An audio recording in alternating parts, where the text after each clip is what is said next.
Jika Anda ditawari oleh broker atau teman Anda, akun Anda akan saya tradingkan. Mungkin Anda harus hati-hati.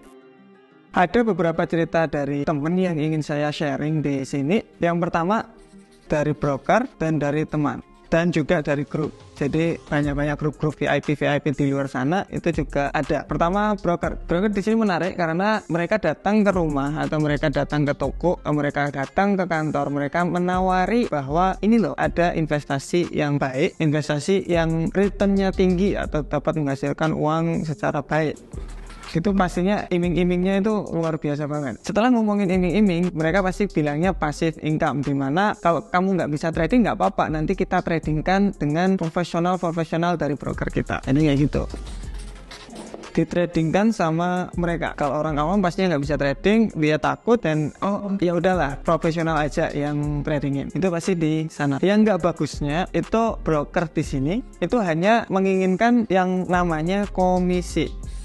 Komisi di sini kalau kalian nggak tahu berapa kita open, kita bakalan diambil namanya komisi. Ketika kita beli Euro USD katakanlah, kalian bakalan dikenakan komisi. Semakin besar membelinya, itu semakin besar juga komisinya. Kuncinya di sini. Karena semakin besar komisi yang didapetin broker, mereka biasanya tidak peduli dengan akun trading Anda, atau mungkin risk management, money managementnya itu ngawur kalau kita bilang. Karena mereka hanya ke komisi. Banyak broker yang seperti itu. Jadi hati-hati kalau yang ditradingkan sama broker. Ini pengalaman dari teman saya sendiri. Dia diiming-imingi, kemudian ditradingin. Ketika saya lihat lotnya itu gede-gede, modal 10 juta, lotnya bisa 1 lot, 2 lot, kemudian udah di bawah banget, tambah lagi 2,5 lot, 3 lot, kayak gitu. Jadi gede-gede banget untuk open posisinya. Setelah katakanlah floating gitu ya, mau habis gitu, modalnya kan udah mau habis tuh. Kalau memang market itu kayak gini kan, mereka buy di sini, kemudian buy lagi.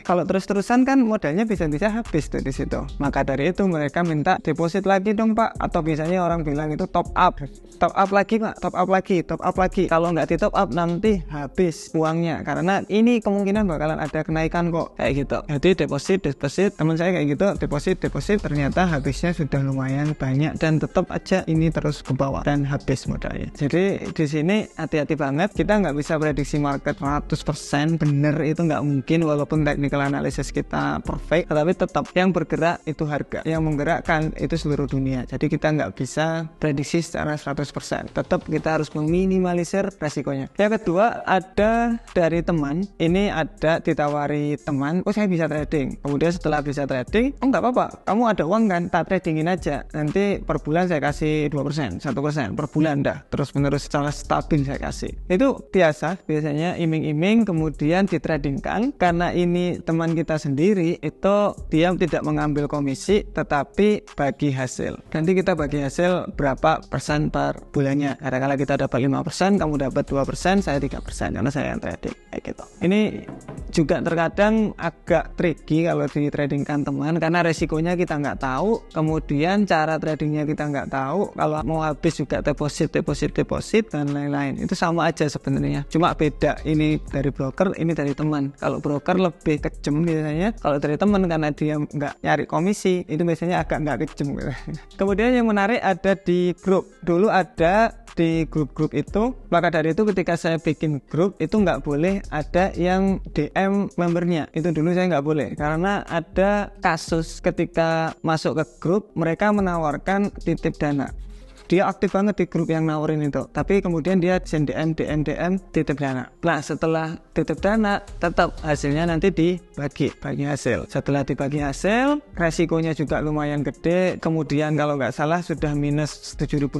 Itu dia minta ke orang yang nitip dana tadi, Pak top up dong, kalau nggak di top up ini nanti hilang. Itu ibu-ibu kalau nggak salah dulu itu. Kalau nggak di top up nanti dananya hilang. Jadi beliau top up lagi. Kemudian setelah top up disuruh top up lagi yang kedua, emas kalau nggak salah dulu itu. Emas itu masih turun terus kan. Orangnya itu kontak saya, saya sekarang udah bilang kalau ada di grup jangan pernah percaya sama orang lain. Hati-hati. Ketika dana kita itu ditradingkan orang lain, itu bahayanya itu lebih besar daripada kita trading sendiri. Kemudian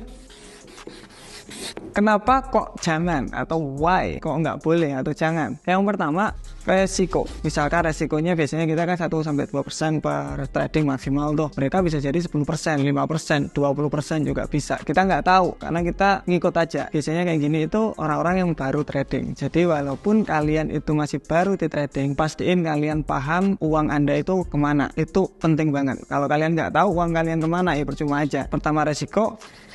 Yang kedua, record atau track recordnya orang tersebut bagaimana. Katakanlah bagus nih orang ini nih, ditunjukin tradingnya beberapa bulan terakhir bagus, tetapi bagaimana beberapa tahun belakangnya, itu kan kita nggak tahu, itu nggak ada recordnya. Itu juga hati-hati.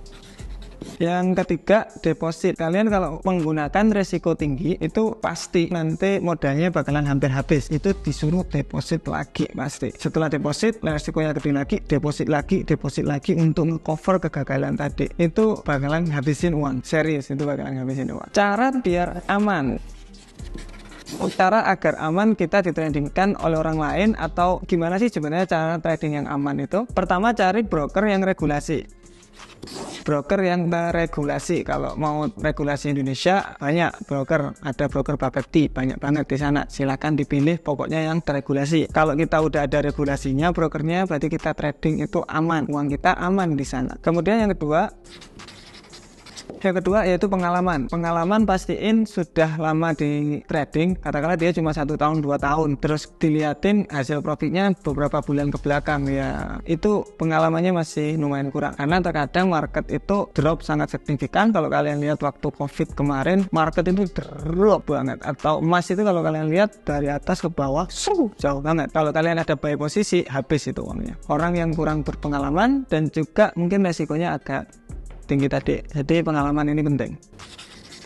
Kemudian yang ketiga, tahu resikonya. Kalau kalian taruh uang kalian di orang, di robot, berarti kalian mempercayakan uang Anda itu ke mereka. Jadi kalian harus tahu resikonya itu. Mungkin kalau mau digituin, pakai beberapa persen dari modal trading kalian. Contoh modal trading kalian gede itu, katakanlah 100 juta. 10 jutanya ya udah nih, tradingin 10 juta, nggak apa-apa. Itu juga nggak masalah malah. Daripada 100 juta kalian taruh di mereka semua. Itu mending resikonya dipecah-pecah.